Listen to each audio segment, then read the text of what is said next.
रत्नागिरी जिल्ह्यातील खेडमधील स्वयंभू चिंचघर येथील दत्त मंदिरामध्ये अतिशय धार्मिक पद्धतीने व भक्तिमय वातावरणात दत्त जयंती उत्सव निसर्गाच्या सानिध्यात हजारो भक्तांच्या उपस्थितीमध्ये साजरा करण्यात आला। गेली 22 वर्ष गुरुचरित्र पारायण वाचन सातत्याने या ठिकाणी सुरू आहे। दत्त जयंती निमित्ताने महाप्रसादाचे आयोजन देखील यावेळी करण्यात आले होते। दत्तगुरूंच्या नामस्मरणात सारे भक्तगण न्हाऊन गेले होते।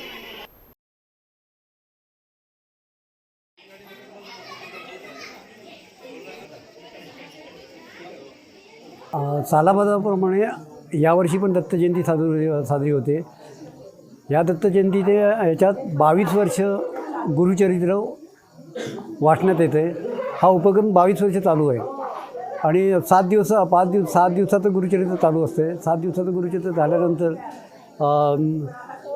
दत्त जयंतीच्या वेळेला जन्माची जी वेळ आहे इथे दरवेळेला बाकीच्या मंदिरमध्ये आणि सगळीकडे वेळ अशी पंचांगावर घेतली जाते, पण आम्हाला पूर्वजांपासून असं सांगणं होतं की पंचांगामधली तारीख आणि वार टाईम न बघता इथली वेळ अशी आहे की इथे सूर्य मावळतो आणि इकडे चंद्र उगवतो आणि दत्त महाराजांचा जन्म आहे आणि हे स्थान आहे की ह्या स्थानावरून बरोबर आपल्याला दिसतं की सूर्य मावळताना आणि चंद्र उगवताना दिसतो आणि त्यावेळेला जन्म हे करतो। मग त्यावेळेला जन्माचं हे झाल्यानंतर इथे त्यांना अभिषेक होतो। महाराजांना अभिषेक झाला, दत्त महाराजांना अभिषेक झाल्यानंतर त्यांना पाळण्यात घातलं जातं। पाळणा होल्यानंतर इथं गजर हे केला जातो आणि नंतर महाप्रसाद सालाबादाप्रमाणे महाप्रसाद होतो।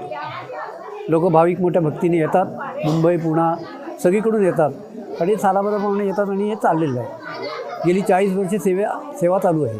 सालाबादप्रमाणे इथे दत्त जयंतीचा उत्सव चालू झाला। आज मला 63, माझं वय 63 वर्ष आहे। आज 63 वर्ष मी बघतोय लहानपणापासून इथे दत्त जयंती साजरे होते, पण आता मी रिटायर झाल्यानंतर मला आज सेवा करण्याची इथं संधी मिळाली की गुरुचरित्र वाचनाची। ती मी 5 दिवस गुरुचरित्र वाचनाची सेवा केली आणि 5 दिवसानंतर आज दत्तच्या दिवशी त्याची समाप्ती झाली गुरुचरित्राची। सकाळी समाप्ती होऊन नंतर आम्ही दत्ताची सगळी आरती वगैरे म्हटल्यानंतर तिथे समाप्ती संपली। आजचा दिवस तिथे संपला आणि संध्याकाळी दत्तगुरूंचा सगळा उत्सव चालू झाला। दत्तगुरूंचा जन्मकाळ, त्यानंतर दत्तगुरूंचा अभिषेक करून दत्तगुरूंना मूर्तीला पाळण्यात ठेवून नंतर महिला मंडळांनी पाळणे वगैरे बोलली, नंतर दत्तगुरूंची आरती होऊन आता संध्याकाळी महाप्रसाद इथे चालू असतो। हा वर्षानुवर्ष कार्यक्रम जवळजवळ 40 ते 50 वर्ष चालू आहे। तिथे बाहेरून परगावातून, मुंबईवरून, पुण्यावरून सगळे भक्तगण येतात।